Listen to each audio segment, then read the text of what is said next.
Jessica, good afternoon.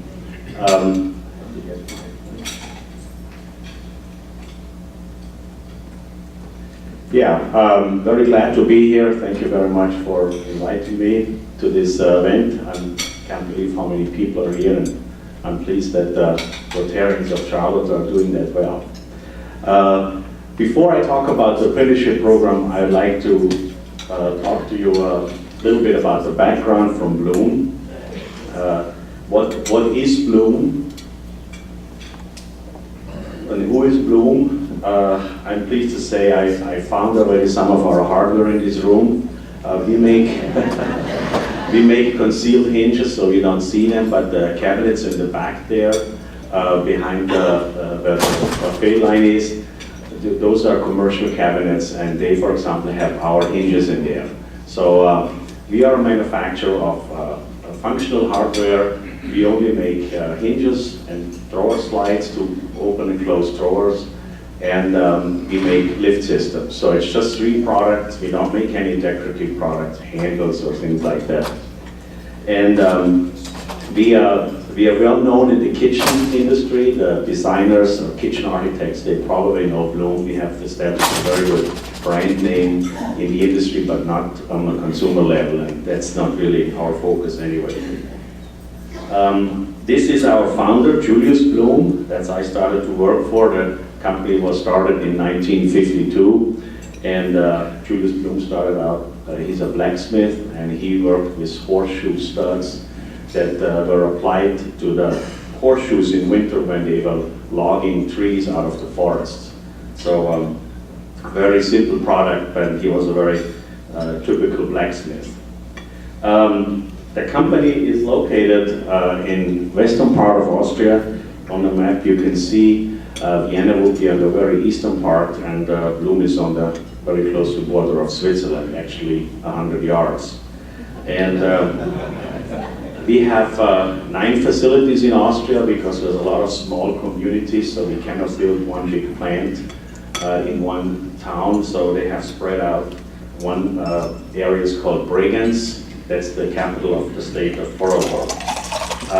We also have facilities in Poland, in Brazil, and this in the US. And the US is the biggest facility that we have outside Austria. And sales and sales and warehouse organization, we have about 27 throughout the world, many different countries like Japan, China, and mainly the European countries as well, Norway, Sweden, countries like that. Jessica already talked about the sales figures.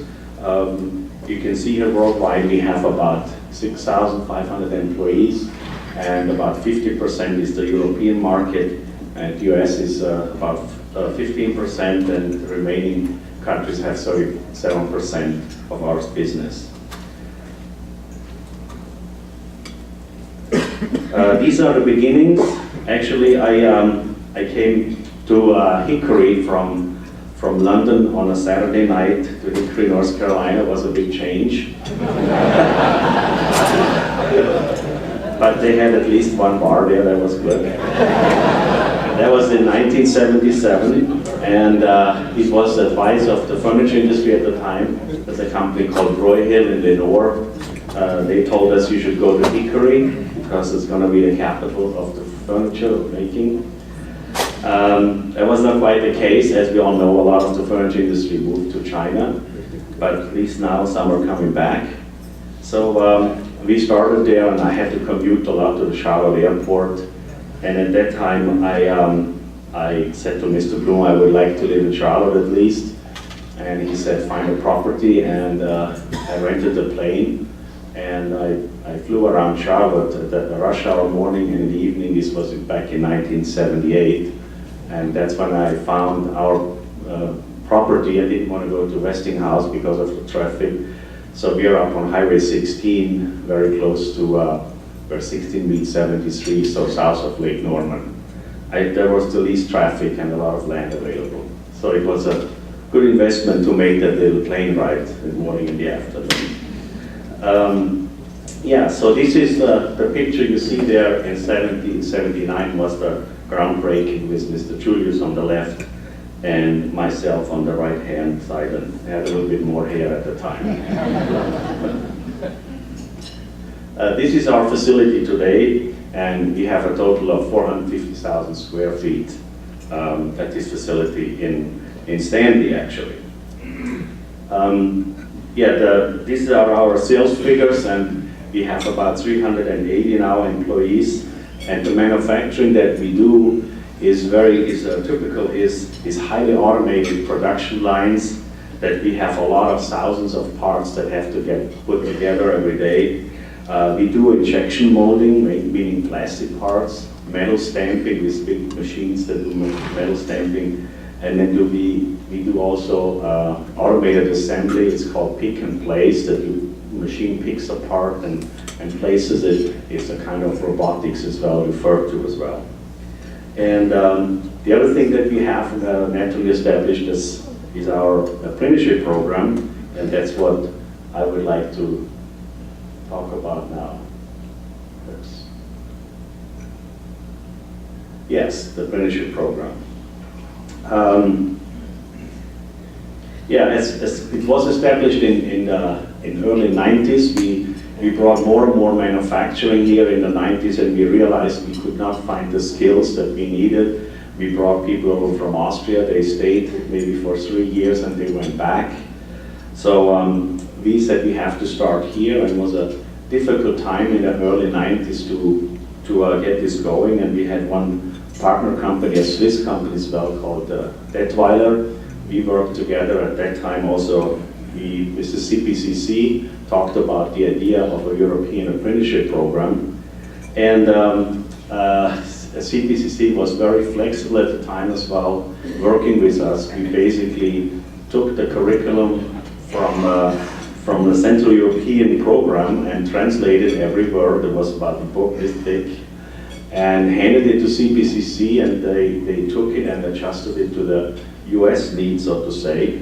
And that was the beginning in 1995. So it's an 8,000 hour program over 4 years. And when the students are finished, they get the journeyman certificate, and which is also equal to an associate's degree, and they can continue afterwards as well. The dual training is very important, we think, because first of all, the person has hands-on experience in the company and goes to classes on Friday typically for 1 day. The students are paid for going to school as well, and a lot of them cannot believe that. But we think it's important so we can be a little bit demanding on their grades. So if somebody doesn't keep up, then basically they have to do it on their own time. And the dual system is also important because a little bit controlling that we are not training people for something that only we need. The schools make sure that they learn the math skill, the physics, communication, language, and we do the hands-on skills. So it's a very good partnership. And our people meet with the CPCC people, and we discuss about the progress of the students, what has to be changed, what has to be adapted. So it's just a fantastic relationship that we had over many years.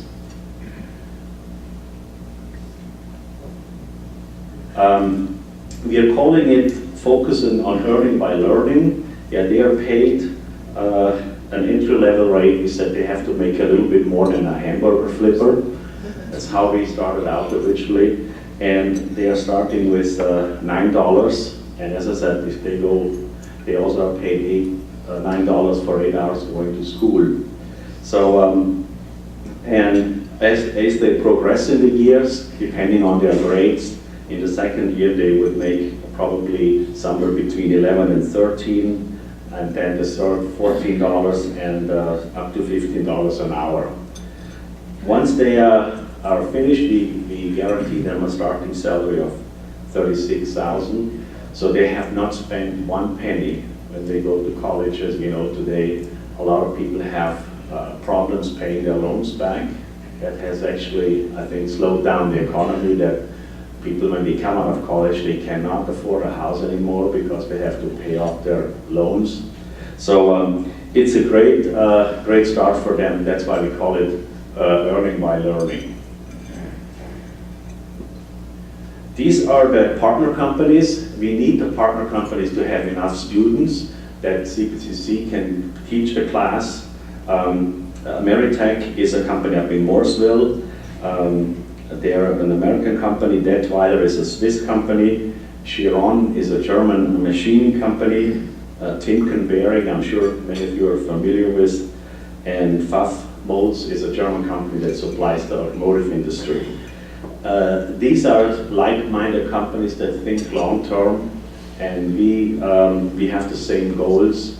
We get together, we don't steal people from each other, we have an agreement there, so it's a very good working relationship. And naturally, the other important partner is Central Piedmont Community College and the Department of DOL, Department of Labor, who gives the journey certificate.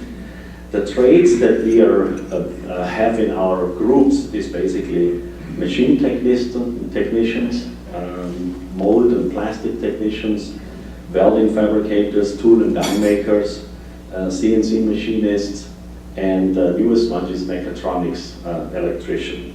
And this mechatronic is a mixture between electrician and mechanic, and these people are needed to have equipment running that is very automated, that the machines are running typically in an automobile industry factory 24/7. That's the mechatronic is the people that are mostly needed in today's automation. Currently we have 12 apprentices at Blum, but we have over these 15 years, we have 53 graduates that are working in different areas of our company. Some have advanced to become engineers, some are in the quality control department, some are in marketing.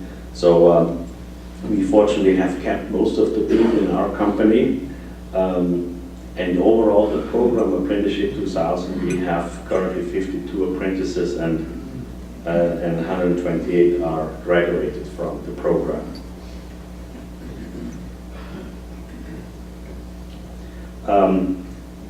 Why is apprenticeship important?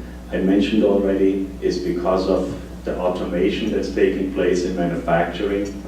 I think it's, oops, I went a little bit too far. Sorry. Because in order to compete with the low labor cost, I think in the last 30 years, many companies in the United States have looked at what can we automate. I know it is not good for the labor market, but I think why the rate of unemployment stayed fairly high for so long is because many jobs that used to be done manually have been are being done by machines now. And I think in our company we probably would, if we do the same manufacturing we do today, we could probably have over 1,000 people working. But that's what automation does. It naturally takes a lot of jobs away. On the other hand, it creates higher value jobs as well for people. You know, that's why I think education is so important for young people. Yeah, that is about our apprenticeship program, and I have some of those brochures. I left them here if somebody's interested to take one, and there's also some over at the desk. And as I said, the young people, they don't really look for brochures. All they ask is for the website, so that's all information is on there. Okay, the next subject I will be talking about is leadership at Blum. I was asked to talk a little bit about this, what our company philosophy is. We do not have a vision, a statement, or a mission statement. We have what we call our orientation. And the orientation provides an insight into the company. It really gives orientation to the employees, how we go about business. And that's something very near and dear to me that we have established over the years to make sure that our people understand what we are all about. These are the 10 subjects that we we orient ourselves to, and we try to explain each and every employee, if he is in management, if he is a technician, or if he's on the floor or a forklift driver, that he understands these 10 subjects, what it means for us. What kind of products and services we offer, what do we understand as partners, etc. And because of the time frame, today I have selected only 4 subjects, what it means to us, internationalism in our orientation. We say we strive to adjust to various cultures, mentalities, and market developments. That means that wherever we go into a market in a country, we have to adjust to the conditions and to the culture there is, otherwise we are not successful. Our company has a different culture in China than it has, for example, in the US. We have to have we are looking for local people because it's easy to adapt with local people, and our goal is to have local management. I am 63 years old. I probably work another 3-4 years. My successor, I'm sure, will be a local person because the pioneering time is over, so to say. And these are the things that we discuss in our company. We are not sending executives from one country to another, like in some other typical multinational companies. We look for stability, and hopefully that we have people that stay with the company as long as possible. These are the things that we are talking about in the subject of internationalism. When it comes to products and services, we are looking at very simple words. We focus on functional hardware for cabinets, and this is mainly commercial cabinets, kitchen cabinets, because this is where the people pay more for than in I call it, inexpensive piece of furniture. The vision of perfecting motion is the source of our innovation. We are constantly trying to make the motion better and try to innovate new things, just like Jessica mentioned. The soft close is an idea that came from the market. The doors are sometimes too loud when they close, so the idea came to make it softer that you cannot hear it. These are the things when you make only 3 products, you have a chance to invest the money into those products and naturally make them available worldwide. So we continuously have to discuss what is our product and what is not.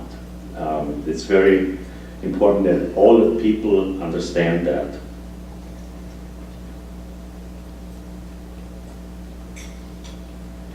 Employees, this is another subject that we feel is important, that in our company everybody understand what kind of people we would like to have working at Blum. We are going through a tremendous process when we hire people. It sometimes takes us 2 months, even when we're looking for very simple jobs on the floor, but we want to make sure that they are a fit for our company, and our goal is that they stay at Blum as long as possible. When it comes to society, we also want to be seen as a good corporate citizen, and we get involved in charities in our county, to some extent locally, some statewide, and some also federal in the United States, that we recognize the people in need, that need help, and it's our goal to give something back to the community. We also have employee involvement in different areas of Lincoln County. A few words to my leadership style. Was asked to talk about that a little bit.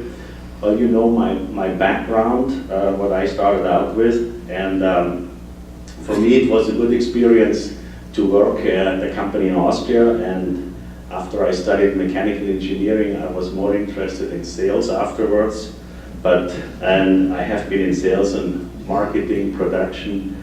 I have done pretty much everything in our company. But when I was in Austria, I was very interested to go outside Austria, because at that time, Mr. Blum said Austria has about 7 million people. and in order for us to be successful, we have to export. So he sent young people like me to countries like France, Spain, England, to go to trade shows, and that's how we started our exporting business. And today, from the viewpoint of Austria, 94% of our products are export, so we are naturally all over the world. So I had a good opportunity to learn English in London. That's where I also met my wife. She is from Mexico, and in '78 we moved to. She moved actually in '79 to Charlotte. We were still together, and I didn't want her to come to Hickory. Otherwise, we probably wouldn't be married. So, so on September 1st, '79, I moved to Charlotte, and my wife arrived as well. So. And yeah, we are, as I said before, I am a fan of Charlotte. I think it's a great city, and I promote it wherever I can. My mentors, I noticed, is Julius Blum, the founder of our company. I learned a lot from him. He was always a hands-on person. He traveled with me in the States, and he was there when we looked for the property, and he's the type of person that stamps on the ground and said, "This feels good, but have it checked." We bought 15 acres, and when we first started, and we paid everything in cash within 3 minutes. So that's the kind of person he was. My other important person in my life that I admire about is Mother Teresa. I have read a lot about her. She was originally from Romania. Some thoughts along the way. What I think has helped me to become a leader in a company is I think it's always important to have respect for the individual, that we, before we don't understand or know somebody, we should not make a judgment on people. The respect for different cultures. We sometimes, we all want to accomplish the same goals, but we go about it in different ways. And for me, it has been very important to work with different cultures and understand them. That's something that I think I have learned over the years. In my role, I feel like a transformer, because I have to explain Austrians why Americans do it like this, and I have to explain Americans why Austrians do it like this. So it's very, very simple. I have to spend a lot of time with that, but I enjoy that. And it requires a little bit of diplomacy sometimes to explain certain things, why they are different. But yeah, it has worked for me, and so I feel also as a translator sometimes, not only in languages, but translating cultures, jokes, whatever it is. So.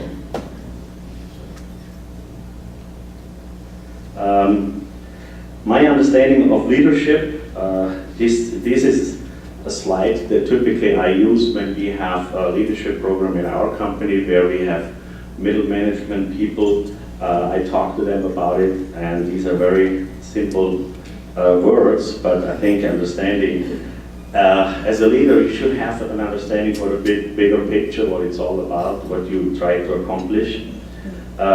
Have and use common sense. I think that's today in a very technical world, it's becoming very complicated, and for some young people I see that it seems like the common sense sometimes comes a little bit short because they think everything is available on Google and can be explained with Google.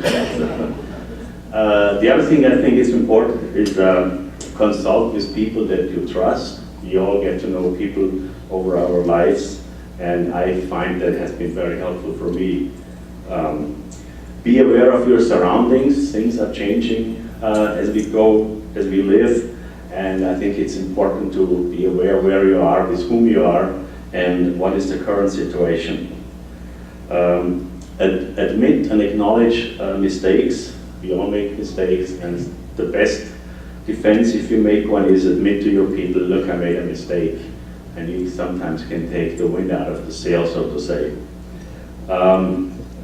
Sometimes let other people lead if you don't have the qualifications to lead. I do a lot of hiking, And I'm doing a lot of leading there, literally. But then when I have people along hiking and I feel he knows what he's doing, I let other people lead. It gives them naturally the trust that somebody else can follow them. Lead by example. I think this is very simple. Do what you preach, so to say. And a simple thing for me is when I walk through the plant, I can pick up a piece of paper on the floor. I can ask anyone else to do the same.